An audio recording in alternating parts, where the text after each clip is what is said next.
Hello there, welcome back to another episode. We're talking about the Raid and the Raid 2. The double bill from Gareth Evans, the Welshman who made Indonesian action flicks. Because, whatever.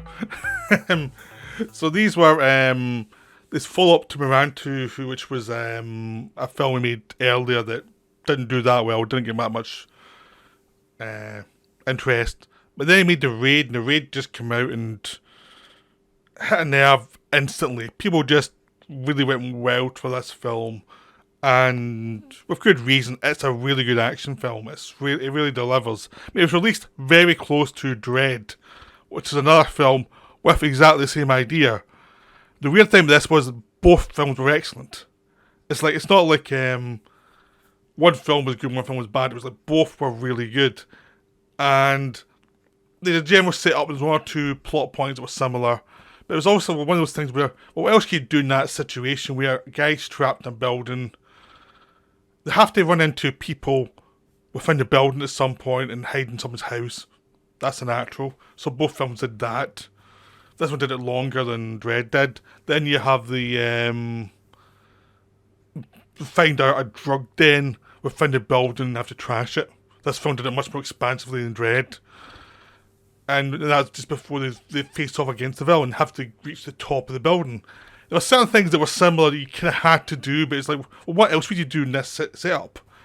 So I think it was a case of two people with the same idea at the same time, and went for it, and I was like, oh, two films are released. Oh well. But I think people liked both films genuinely, so it wasn't like one was obviously better than others. They're both excellent films. They're both films I've watched very recently. And there's a video on Dread coming soon as well, like this week. So, it's just a great action movie. Just really delivered. Now, the basic setup is a group of cops are going into a building to take out the drug dealing lunatic who's in charge of it, who runs the building, who controls the whole thing. There are civilians within the building, but people within the building all kowtow to this drug dealer. He's got lots of political connections, and the cops are going to take him down. When they go in, they get locked down pretty quickly because the people know they're coming, and they're ready for them, and they're ready to take them out, and they lock off the area so there's no escape.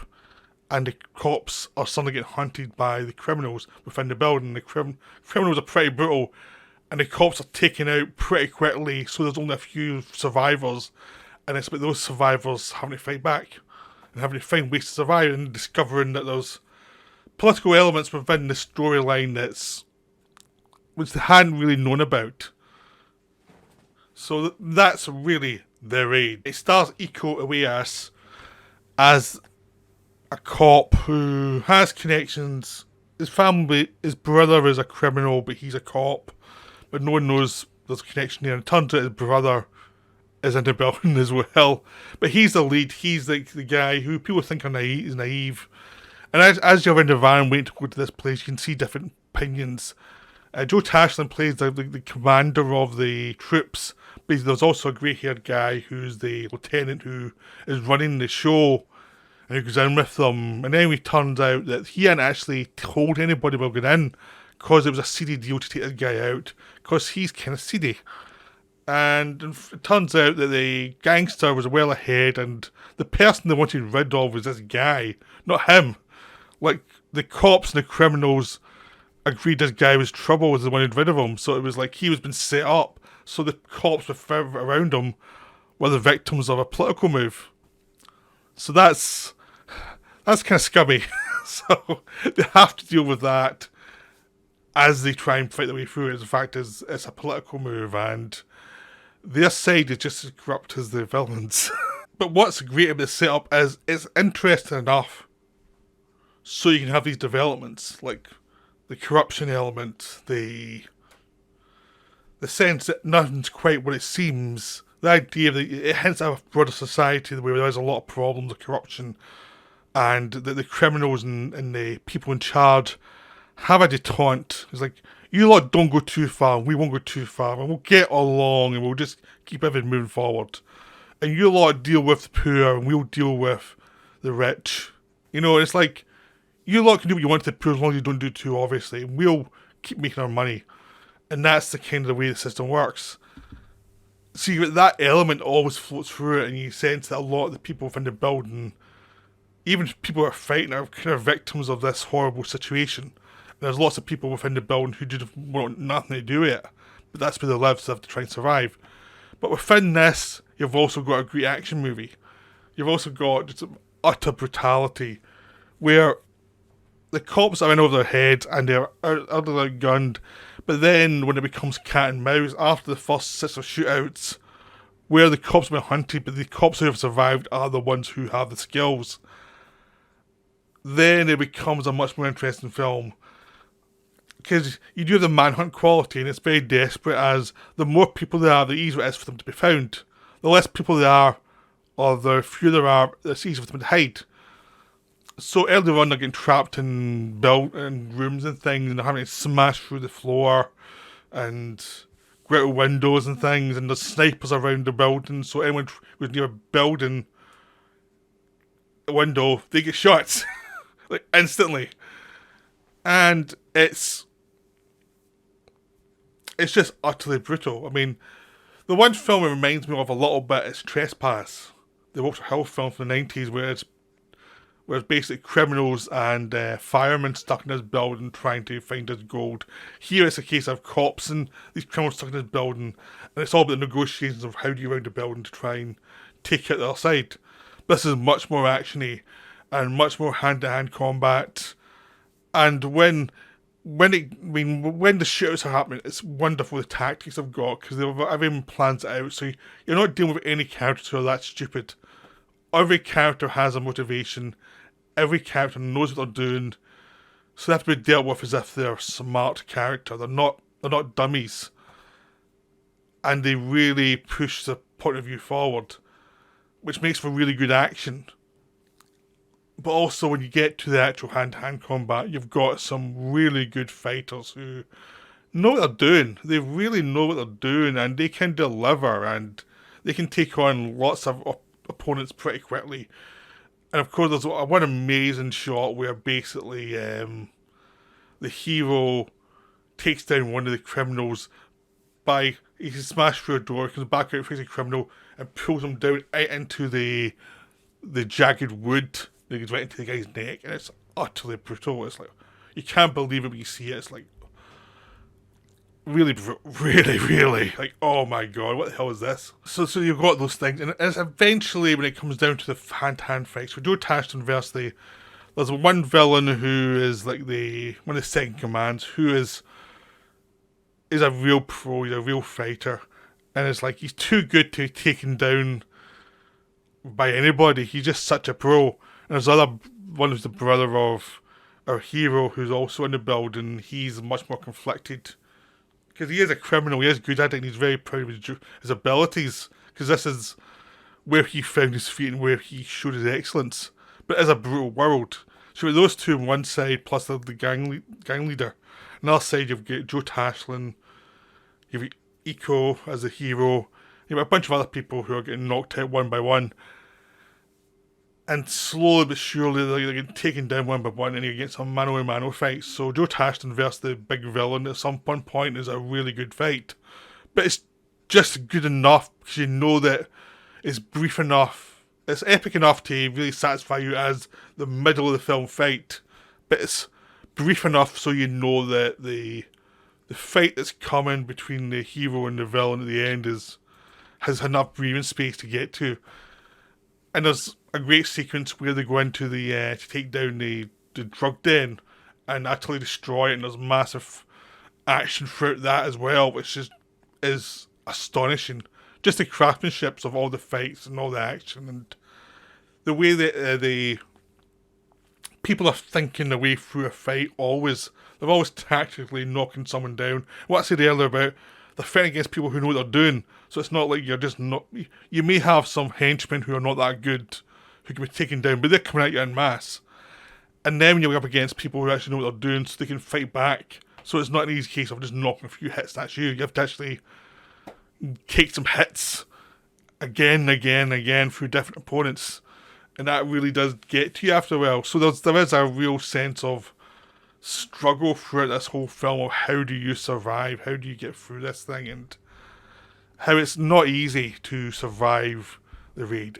Raid is brutal. Of course, it leads to the great fight at the end, where it's 2 versus 1. The two brothers versus the cynical, because the brother has been found out is helping his brother try and escape. His criminal cohorts do not like that. So by the end, you have the two brothers stuck in a room with this utter psycho. And it's a glorious fight, 2 against 1, because he's too good to be taken down by one person. He has been taken down by 2 people.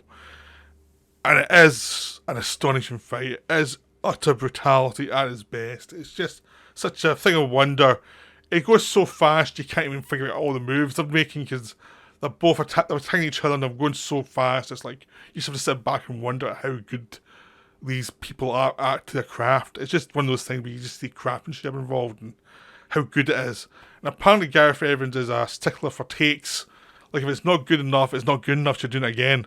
So they must have been exhausted in this fight, because it's most shots me think, oh my god, and then it goes to another shot that's insane, and another shot that's insane. It's like, they must have been hurt and bad in this film, because this is a brutal film.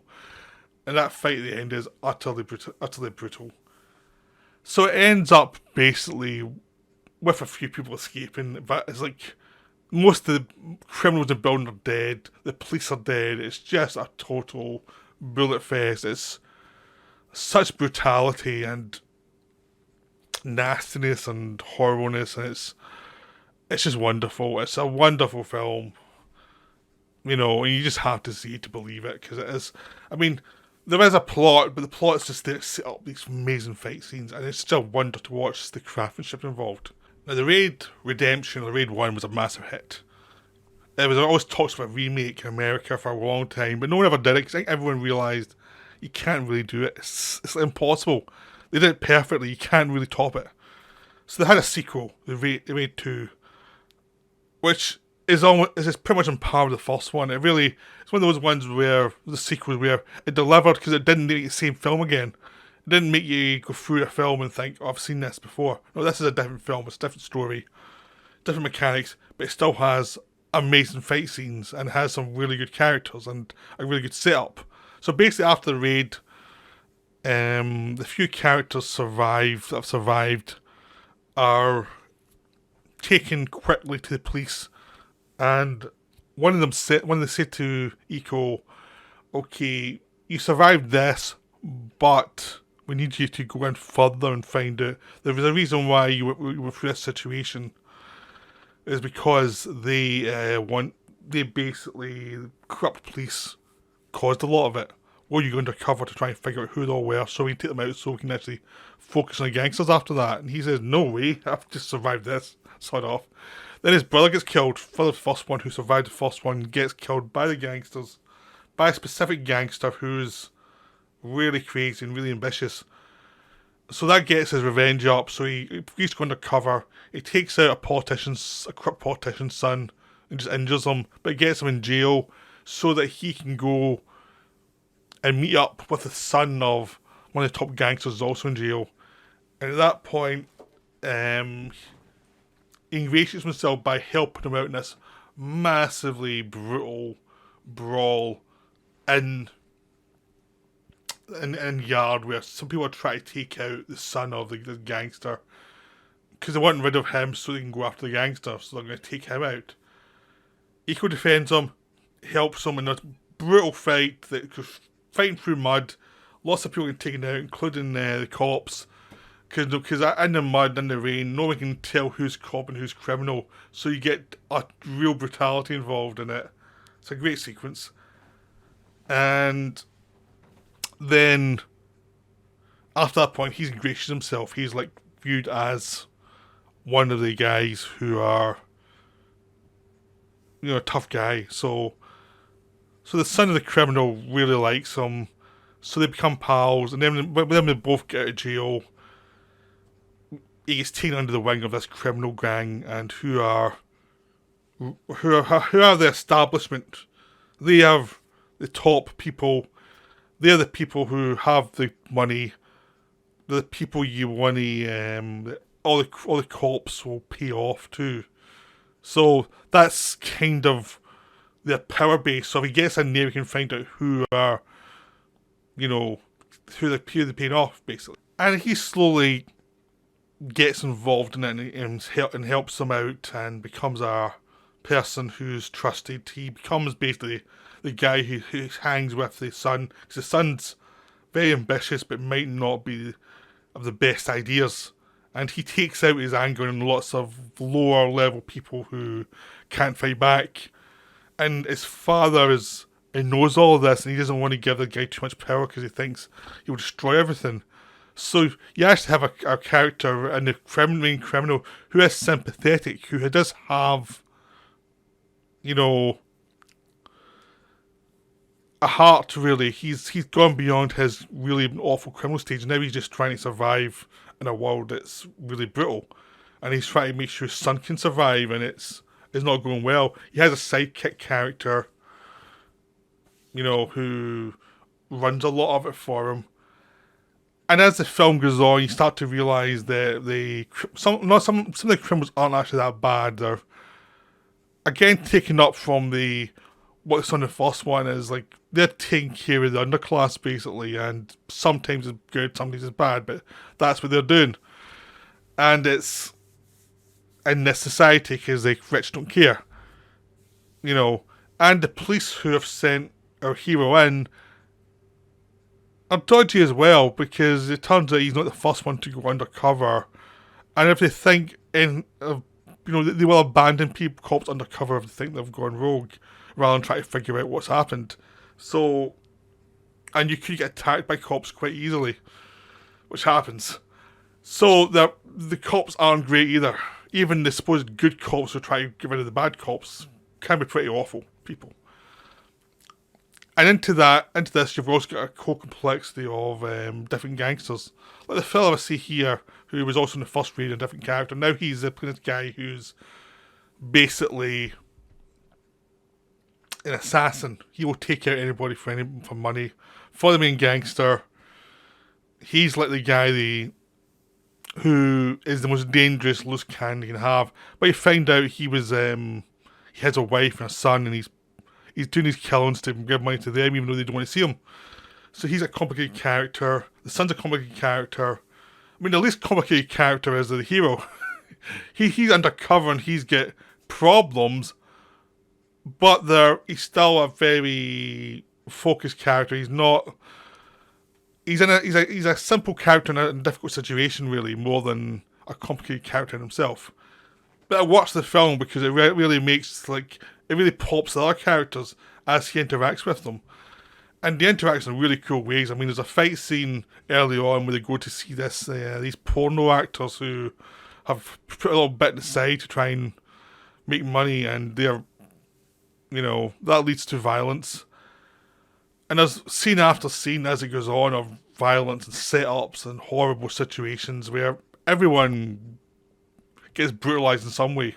As well as the gangster's son, there's also a character who killed the brother of our hero early on in the film, and he was viewed as a minor villain at that point. But by the time he gets out of jail, he's now a player, and he's got these two psychos who are his assassins, which you can see behind me. One with a baseball bat and one with hammers, and they're really crazy and really brutal and efficient at what they do. And again, this film has lots of really interesting characters that are always floating around, who are very good at what they do, but they also have interesting looks or complex problems. And no one's above being betrayed or set up, and everyone's got their own complicated reasons for doing things. But still, you've got the action. The action's always going. There's always something happening. There's always betrayals going on. But you have a chance to catch a breath between each sequence and try and work out, okay, why are they doing that? What's the reason? Is there an obvious reason, or is there a more complicated reason? So it has respect for pacing things out. Like, we know you're here for the violence, but we're going to give you some other stuff you didn't expect. It's very unlike the Raid 1, where the Raid 1, it was the one set piece to the other. You'd have little bits of breathing space, but it was an intense sequence of events that basically was, but now 40 minutes. This one's about 2.5 hours. there's a lot more going on. So it's like it's got breathing space to let you have the characters, but also has breathing space in the action scenes to make the action scenes more epic and more complicated, and have like car chases and running chases and chases through shops and action shops and you know lots of great stuff, and action in trains, action in warehouses. There's lots of stuff going on. Not always with eco as well. There's sometimes you see the assassins at work and you see how good they are and how dangerous they are. Sometimes that helps pace the film up when your lead character can't get into the action scenes because of where he is. So that really helps. So if a lot of the action scenes in the middle for him are actually him reacting to stuff that aren't really action, are much more suspense sequences. But when the action finally comes back, he really brutally kicks people's asses. He really does. He is utterly brutal when he's forced to be. And it is a tragedy. The film's a tragedy. It's like the son character, who you can see behind me, is a tragic figure because he's not as bright as he thinks he is. And he doesn't understand the world he's in. He doesn't realise he's in a good spot and all he has to do is do nothing and he'll be fine. But he has to try and prove himself to the world, and he's just not up to the standard. He can be manipulated by other people. Everyone's got his number. Everyone knows what's driving him so they can manipulate him. All the other characters around him, they're more mysterious and they actually have a better chance of defeating him because they know what's going on. And he doesn't. And you can tell our lead character has sympathies for all these characters he's meant to be betraying because they are human. Despite what they do, they are human and they do have frailties, and we start to see what the frailties are. Even though you know that the lead gangster, he can be brutal when he has to be, but he just doesn't want to be doing that all the time. So it becomes a tragedy as the plot eventually forces father against son, son against father, lots of friends against each other, and people have to go on the run. And eventually it all leads to one big set piece in a restaurant area that just goes on and on into, it's it feels like it's Gareth Evans' version of the end of Hard Boiled. Maybe not as epic, but that feeling of here's another set piece, here's another set piece in this one area, here's another set piece. It's like this feeling of it's going to keep going on and trying to top each other each time something happens. Of course, it's all. But this one is all based on character revelations and betrayals that pay off against the action scene. So you've got an action scene and a character scene and another action scene. Each action scene get more epic, and it's wonderful. I mean, I think I prefer Raid 2 to Raid 1 actually, just because I like that kind of story, that kind of just the darkness of the story, the weirdness, the situation, and what you find out the characters and how you find out the world and how things are not quite what they seem. It is a more moving story, and it does feel like an ending to this film. This film feels like the end of the story. I mean, I'm glad Gareth Evans never made a third one. He said he had an idea for one, and then he never made it, and they decided not to bother. And I think it's a good idea, because I think it's like, you've done it. You don't go do something else now. He needs, he doesn't need any more, like, a third one would probably just be disappointing, Because I think when you get that thing, when you get a sequel better than the first one, or on par with the first one, until you get to the third one, the director usually uses best ideas. So I think it's quite good he just stopped. He just knew that this was time not to go any further. So I hope you enjoyed my look at the Raid and the Raid 2. And I hope you enjoy my look at Dread when it comes out very, very soon. Right, bye for now.